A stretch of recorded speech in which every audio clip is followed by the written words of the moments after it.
Hello दोस्तों, आज हम लोग क्वेश्चन नंबर 972 से आगे बढ़ेंगे। अभी तक इससे पहले हम लोग 971 तक क्वेश्चन कर चुके हैं। ये जो है सारे रेलवे का प्रीवियस पेपर है। जो भी एग्जाम में रेलवे का पूछा गया, चाहे रेलवे का एनटीपीसी हो या ग्रुप डी हो या आप बोल सकते रेलवे का एएलपी हो, हम लोग फिजिक्स टॉपिक का एनालिसिस कर रहे हैं। अब देखिए कि हम लोग यहाँ पर 972 पर आ चुके हैं। चलिए आगे हम लोग क्वेश्चन इसको डील करते हैं। क्या कह रहा है, अल्ट्रासाउंड तरंगों के संबंध में कौन सा कथन सत्य है। आपको रियल चीज बताना, कौन सही है कौन गलत है। सबसे पहला ऑप्शन है ये उच्च आवृत्ति तरंगे हैं। बिल्कुल नहीं है, ये सबसे उच्च आवृत्ति नहीं है। इनका उपयोग उद्योगों और चिकित्सा उद्देश्यों के लिए किया जाता है। तो यहाँ देखिए उद्योग लिखा है, इसका उद्योग में हम क्या करेंगे, कोई काम नहीं है। वे बाधाओं की उपस्थिति में भी अच्छी तरह से परिभाषित पथों के बीच यात्रा करता है, ऐसा नहीं है। अल्ट्रासाउंड को दोषपूर्ण स्थानों से वापस प्रतिबिंबित नहीं किया जा सकता, ये बात भी सही है ना। तो इस प्रकार से हम लोग ऑप्शन नंबर क्या टिक कर लेंगे, 4 टिक कर लेंगे। ये आरआरबी एनटीपीसी सीबीटी 1 का सवाल है, जो 8/3/2021 का मॉर्निंग शिफ्ट में सवाल आया हुआ। कुछ इंपॉर्टेंट पॉइंट्स देख लेते हैं। अच्छा, आप जानते हैं ना कि मनुष्य जो है 20 हर्ट्ज से 20,000 हर्ट्ज के बीच की ध्वनि को सुन सकता है। इससे कम की ध्वनि को भी नहीं सुन सकेगा, इससे ज्यादा की भी ध्वनि को नहीं सुन सकेगा। एक होता है प्राश्रव्य ध्वनि। आप देखिएगा कि रात में चमगादड़ आसानी से उड़ जाते हैं, दिन में वो नहीं उड़ पाते। इसका मीनिंग है कि चमगादड़ जो है, चमगादड़ प्राश्रव्य ध्वनि उत्पन्न करता है। चमगादड़ कौन सी ध्वनि उत्पन्न करता है, प्राश्रव्य ध्वनि को सुन सकता है, वो उत्पन्न ही करते हैं। तो यहाँ पर एक पॉइंट ध्यान देना है कि हम लोग 20 हर्ट्ज से 20,000 हर्ट्ज के बीच का ध्वनि सुन सकते हैं और प्राश्रव्य ध्वनि को चमगादड़ निकालता है।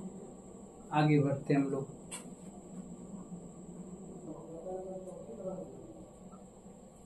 क्वेश्चन नंबर 973, निम्न में से एक सदिश राशि नहीं है। तो कौन सी सदिश राशि नहीं है, तो यहाँ पर थोड़ा सा बात करते हैं। सबसे पहला नंबर है त्वरण, दूसरा नंबर है बल आघूर्ण, तीसरा नंबर है शक्ति, चौथा नंबर क्या है, विस्थापन। तो आप बोलिएगा इसमें सदिश राशि क्या नहीं है, तो यहाँ पर बोल सकते हैं आप शक्ति जो है वो सदिश राशि नहीं है। अब देखिए हम 2 कॉलम एक लिख देते हैं, सदिश राशि आप एक इधर लिखते हैं, सदिश राशि इधर लिख लेते हैं हम लोग अदिश राशि। देखिए सदिश राशि क्या है, सदिश राशि को हम बोल सकते हैं वैसा राशि जिसमें दिशा और परिमाण दोनों, दिशा और परिमाण दोनों हो।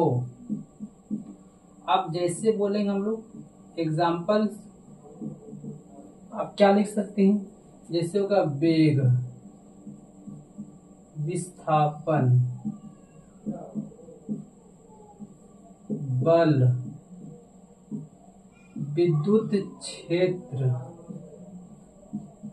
देखिए ये इम्पोर्टेंट है, ये कभी कदार इसको बच्चे लोग अदिश राशि समझ जाते हैं, लेकिन आपको यहाँ पे ध्यान देखना है, विद्युत धारा एक अदिश राशि है, लेकिन जब विद्युत क्षेत्र बोलेगा तो आप सदिश राशि टिक कीजिएगा। एक होता है रेखीय वेग, रेखीय संवेग बोल दीजिए यहाँ पर, एक संवेग भी बोल सकते हैं, है ना। इस प्रकार से और भी हैं, लेकिन ये आपको दो चार को पॉइंट आपको ध्यान में रखना है, जो कि आपको यहाँ पर ये एक सदिश राशि है। अगर हम अदिश राशि की बात करेंगे तो लिख सकते हैं वैसा राशि जिसमें सिर्फ और सिर्फ परिमाण हो,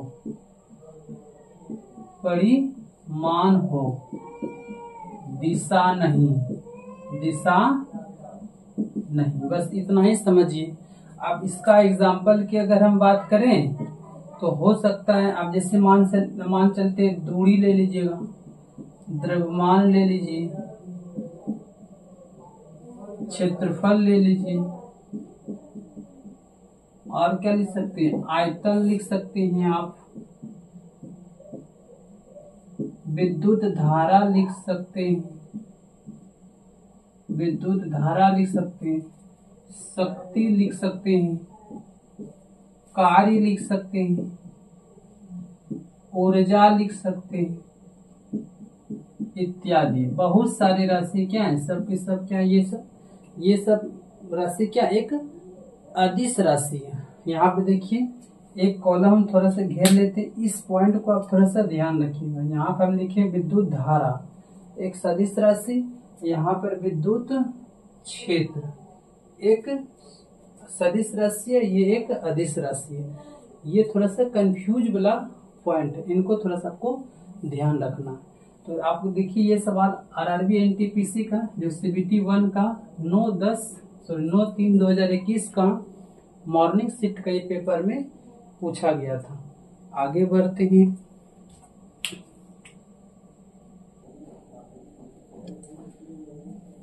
क्वेश्चन नंबर 974, यांत्रिक ऊर्जा को विद्युत ऊर्जा में बदलने के लिए किस उपकरण का उपयोग किया जाता है। तो आप यहाँ से समझिए, जो आपका ऑप्शन दिया है इसके अनुसार। अगर हम बैटरी की बात करें तो बैटरी क्या करता है, ये रासायनिक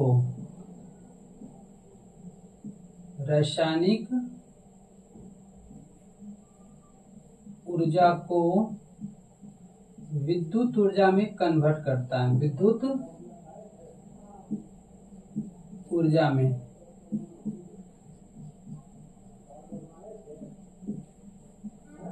बदलता है। बस इतना ध्यान रखिए, है ना। बैटरी रासायनिक ऊर्जा को विद्युत ऊर्जा में बदलता है।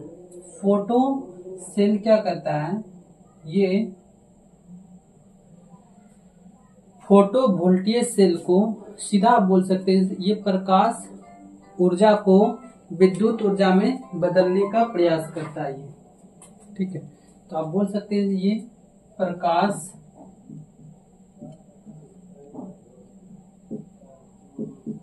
ऊर्जा को विद्युत ऊर्जा में बदलता है। आपको ये ध्यान रखना, लेकिन किसके सहायता से, तो फोटो वोल्टेज सेल की सहायता से प्रकाश ऊर्जा को विद्युत ऊर्जा में बदलता है। ये थोड़ा सा वीवीआई भी इम्पोर्टेंट है, कभी कदार ये देखने को मिलते हैं। देखिए इसको तो सारे लोग जानते हैं, डायनमो क्या करता है, पहले घूमेगा तब विद्युत में कन्वर्ट होगा। इसका मतलब यांत्रिक ऊर्जा को, यांत्रिक ऊर्जा को विद्युत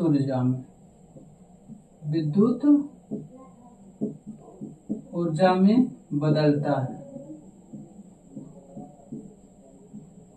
यांत्रिक को विद्युत ऊर्जा में ये बदल देता है। लास्ट में आप क्या बच गया है? विद्युत मोटर। आपको इसको मालूम होना चाहिए विद्युत मोटर क्या करता है कि पहले वो विद्युत ऊर्जा को यांत्रिक ऊर्जा में बदलता है। जस्ट इसका उल्टा है, ये विद्युत ऊर्जा को यांत्रिक ऊर्जा में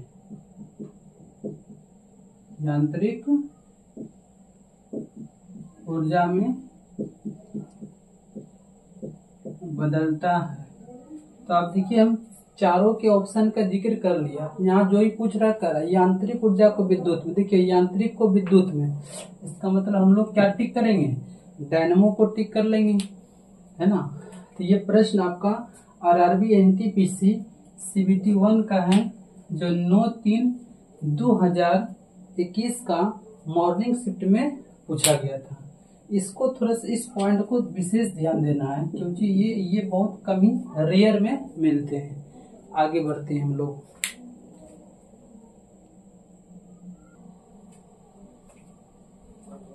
क्वेश्चन नंबर 975। ये क्वेश्चन थोड़ा सा अच्छा भी है, अब थोड़ा सा इम्पोर्टेंट है। देखिए, गैस अणुओं की गतिज ऊर्जा डैश अनुक्रमानुपाती होती है। पहला नंबर दाब, दूसरा नंबर तापमान, तीसरा नंबर वायुमंडलीय दाब, चौथा नंबर तापमान और दबाव दोनों।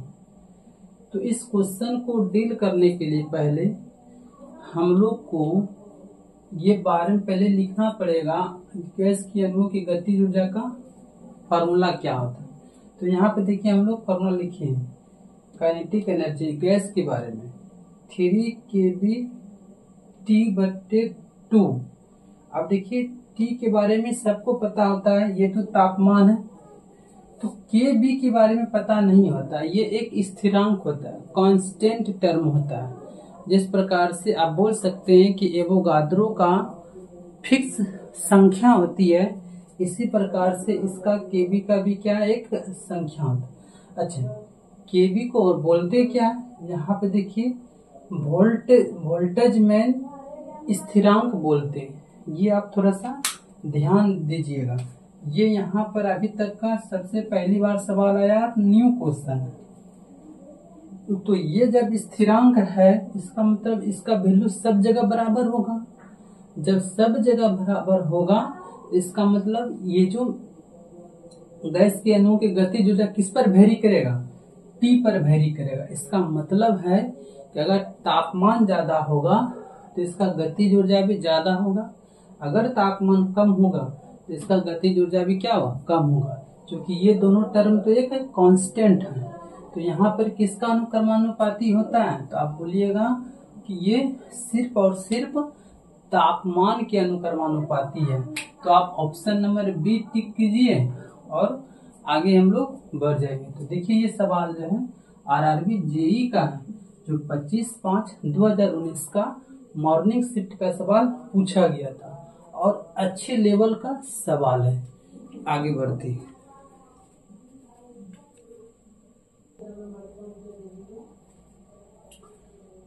Question number 976। एक विद्युत उपकरण में व्यय होने वाली विद्युत ऊर्जा किन दो कारकों पर निर्भर करता है? आपसे ये बताना है कि उसका मेन रीजन क्या है। तो पहला है उपकरण की शक्ति और रेटिंग। उपकरण की शक्ति रेटिंग, इसका मतलब पावर क्षमता कितना है, और इसके उपयोग के समय भी बहुत जरूरी है। दूसरा पढ़ लेते हैं, ऊर्जा और इसके उपयोग के समय पर, ये नहीं हो सकता। वोल्टेज और धारा पर, ये भी नहीं हो सकता। शक्ति और तापमान पर ना, ये नहीं होता है। इसका मतलब आप बोल सकते हैं कि ऑप्शन नंबर ए बिल्कुल सही है कि आपका जो उपकरण है वो कितना शक्ति बर्दाश्त कर पाएगा और इसका उपयोग कितना देर है, कितना समय है। तो हम लोग बोल सकते हैं इस प्रकार से हम लोग ऑप्शन नंबर ए टिक करेंगे। ये आपका आरआरबी जेई का पेपर का पूछा हुआ है जो 26/5/2019 का मॉर्निंग शिफ्ट का ये सवाल है। आगे बढ़ते हैं हम लोग।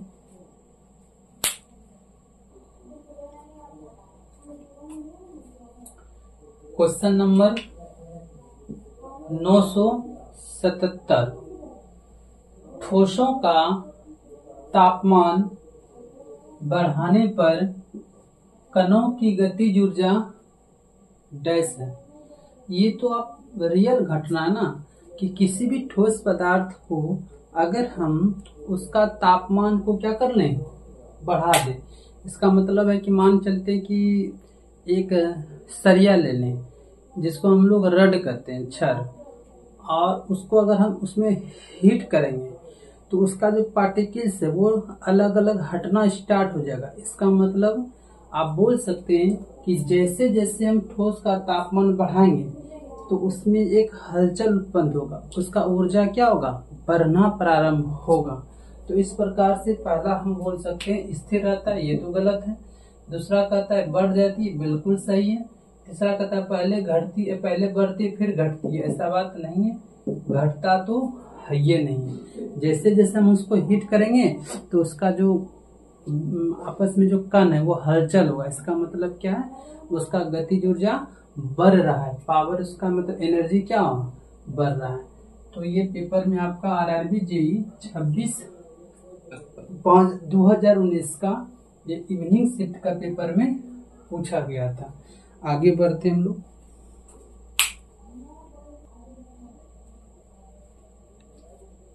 क्वेश्चन नंबर 978,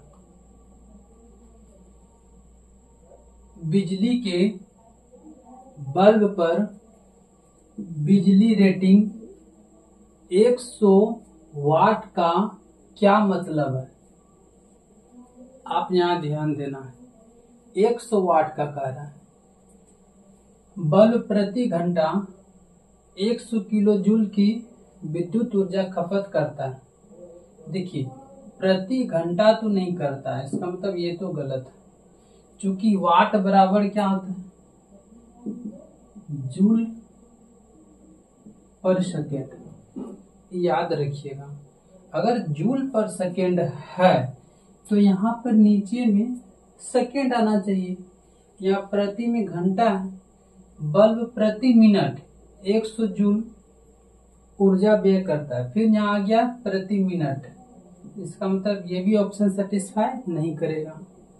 बल्ब प्रति घंटा, यहाँ भी आ गया प्रति घंटा जूल विद्युत ऊर्जा व्यय करता है, ये भी बिल्कुल और बिल्कुल क्या है, गलत है। बल्ब प्रति सेकेंड, देखिए यहाँ पे आपको सेकेंड दिया हुआ है, यानी कि नीचे में सेकेंड है, तो 100 जूल विद्युत ऊर्जा व्यय करता है, ये बिल्कुल और बिल्कुल क्या हो जाएगा, सही हो जाएगा। ये आपका आरआरबी जेई 27/5/2019 का आफ्टरनून शिफ्ट में सवाल पूछा गया था। अब देखिए यहाँ पे थोड़ी सी बात आ गया है विद्युत ऊर्जा के बारे में और शक्ति के बारे में। तो पावर बराबर हम लोग लिख सकते हैं ना। अच्छा, ये जो पावर है ये डीसी परिपथ में, ये भी याद रखिएगा। थोड़ा सा इसको इरेज करते हैं, है ना। एक क्वेश्चन बहुत ज्यादा आता है, ध्यान रखिएगा। ये डीसी परिपथ में, डीसी परिपथ में जो P होगा, P बराबर आप बोल सकते हैं V गुना I, या नहीं तो R भी होता है P बराबर I स्क्वायर RT, या नहीं तो और बोल सकते हैं P बराबर क्या होता है V स्क्वायर बाय R होगा। ये आप ध्यान रखिएगा डीसी परिपथ के लिए। P क्या हो गया पावर, V क्या हो गया वोल्ट, I क्या हो गया धारा करंट, यहाँ पर T क्या है समय, यहाँ पर आर क्या है, प्रतिरोध, यहाँ भी आर क्या है, प्रतिरोध, यहाँ पर भी क्या है, वोल्ट, विभवांतर जिसको हम लोग कहते हैं। अब अगर हम एसी परिपथ की बात करते हैं, एसी परिपथ में, तो आप यहाँ पर बोलिएगा P बराबर क्या होता है, V गुना I इंटू कॉस फाई होता है। आप इसके बारे में समझना है कि कॉस फाई है तो कॉस फाई क्या है। तो ये जो है कॉस फाई, ये आपको दिखाता है पावर फैक्टर को। आप क्या बोलिएगा, power factor. Cos phi denote करता है आपको पावर फैक्टर को। आप बोल सकते हैं कॉस फाई बराबर पावर फैक्टर। तो ये बात थोड़ा सा ध्यान रखने वाली बात है कि हम लोग एसी के लिए इसका प्रयोग करेंगे, और ये सारे की सारे ये डीसी के लिए यूज होता है, डायरेक्ट करंट के लिए एसी करंट का ये वाला यूज होता है। ठीक है, आगे बढ़ते हैं हम लोग।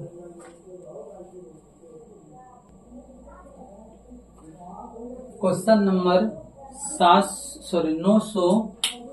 979, ये ध्यान देने लायक प्रश्न भी है। ईंधन की कैलोरी मान की इकाई क्या है, आपको इकाई बताना है। तो देखिए सीधी सीधी आप याद रखिए कि हम लोग इस एक फॉर्मूले से जानते हैं कि विशिष्ट ऊष्मा का अक्षय मात्रक क्या होता है, बस यही चीज है ये। वहां हम लोग लिख सकते थे जूल प्रति केजी प्रति केल्विन, प्रति जूल प्रति केजी प्रति केल्विन। तो ये जो केल्विन है ये आप क्या ये ऊपर कर सकते हैं, तो इसीलिए हम बोलते हैं इसको के, इसको जूल, इसको केजी। तो अब देखिए कौन सा ऑप्शन यहाँ पर सेटिस्फाई कर रहा है। तो आप बोल सकते हैं सर कि ऑप्शन 1 नंबर बिल्कुल क्या है, सेटिस्फाई कर रहा है। तो दूसरा प्रश्न कुछ भी नहीं है, ये आपको ईंधन, ईंधन मतलब क्या, ऊर्जा, शक्ति, पावर जिसको हम लोग कह सकते हैं, है ना। ईंधन में तो जल की हमको क्या देती है, ऊर्जा ही देती है, ऊष्मा देती है, विशिष्ट ऊष्मा जिसको हम लोग बोल सकते हैं। तो एक प्रकार से क्या होता है, जूल प्रति केजी प्रति केल्विन। तो आपका ऑप्शन नंबर 1 सेटिस्फाई करेगा। ये आपका आरआरबी जेई 28/5/2019 का आफ्टरनून शिफ्ट का सवाल पूछा गया था। आगे बढ़ते हैं।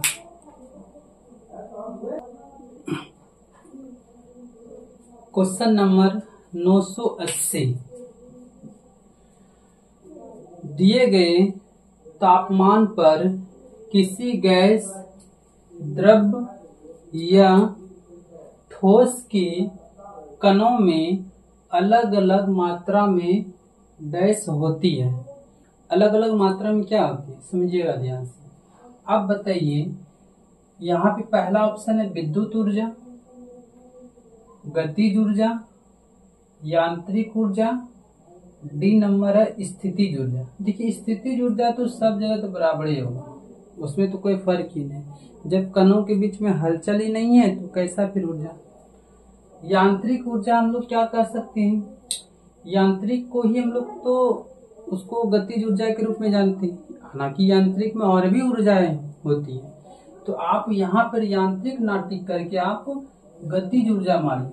क्यों, क्योंकि यांत्रिक ऊर्जा में और भी ज्यादा ऊर्जा होती है, लेकिन वहां पे सबका कण अलग अलग मात्रा में नहीं हो सकता है। तो आपका इस प्रश्न का आंसर क्या हो जाएगा, गतिज ऊर्जा। अगर हम गतिज ऊर्जा को मारे हैं तो आप यहाँ पर ध्यान भी रखिएगा कि गतिज ऊर्जा यानी कि काइनेटिक एनर्जी बराबर फॉर्मूला क्या होता है। तो आप बोलिएगा 12mv²। और आपको पता है यहाँ पर m क्या हो गया, द्रव्यमान हो गया, और v क्या हो गया, वेलोसिटी यानी कि वेग हो गया। ठीक है, तो इससे एक और रिलेटेड क्वेश्चन आता है, एक आता है पोटेंशियल एनर्जी, स्थितिज ऊर्जा। स्थितिज ऊर्जा इसको हम लोग बोलते हैं mgh। यहाँ भी m का जो वैल्यू है इसको भी आप, यहाँ भी m जो है द्रव्यमान ही है, ठीक है। और जी यहाँ पर क्या है, ये ध्यान रखना है, जी जो आपका यहाँ पर गुरुत्वीय त्वरण है, गुरुत्वीय त्वरण। और एच यहाँ पर आप बोल सकते हैं, यहाँ दिख रहा है कि नहीं, एच बराबर यहाँ बोल सकते हैं आप ऊंचाई है। कोई भी अगर वस्तु होगा तो आप बोलिएगा वस्तु का ऊंचाई, ये एच बराबर होगा। आप यहाँ पे देख लीजिए, ये सब सारे प्रश्न आपको एग्जाम में आए भी हैं, इससे आपको आगे चल के प्रश्न भी बनाना पड़ेगा। इस पर थोड़ा सा न्यूमेरिकल सवाल भी है दिया हुआ, तो आप ध्यान रखिएगा। फिलहाल इस क्वेश्चन का आंसर क्या होगा, गतिज ऊर्जा होगा, जो आपका आरआरबी जेई का 1/6/2019 का आफ्टरनून शिफ्ट में पूछा गया था। आगे बढ़ते हैं।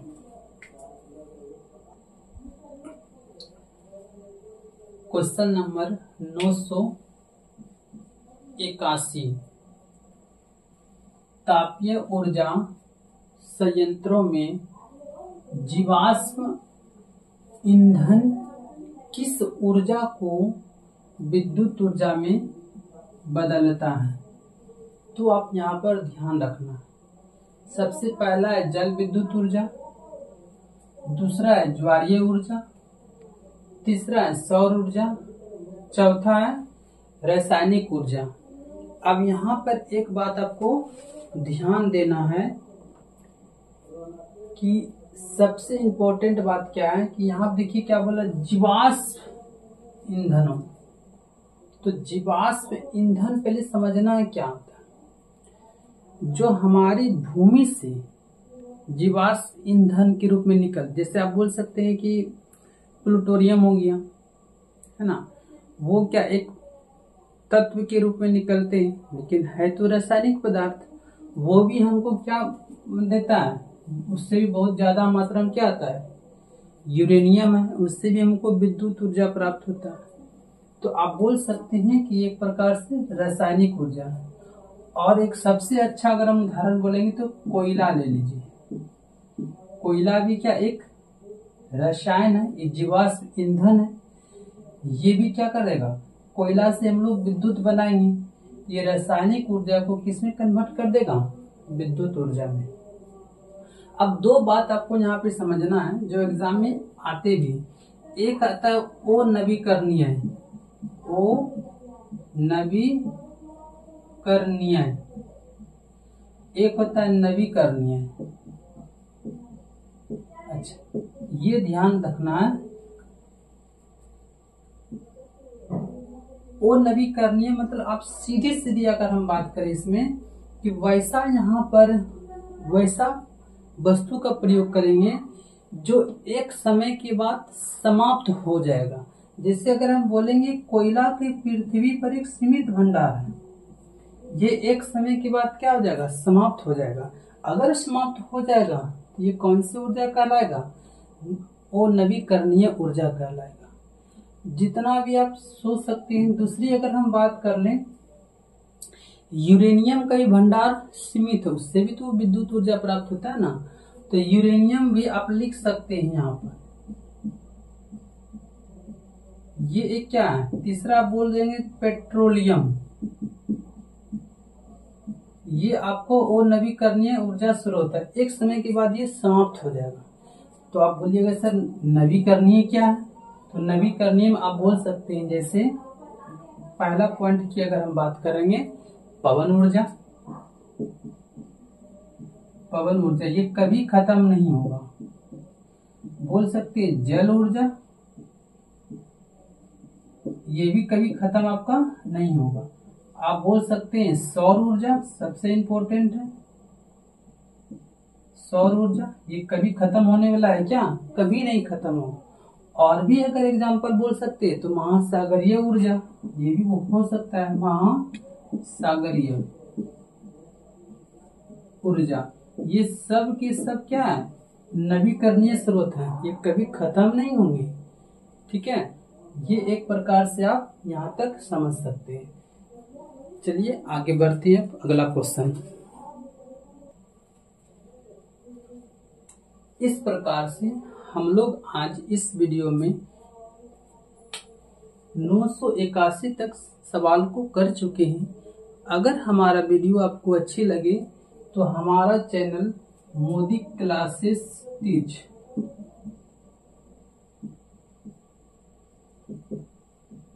को आप लाइक, सब्सक्राइब और अपने दोस्तों के बीच ज़्यादा से ज़्यादा आप शेयर कर दीजिए। धन्यवाद।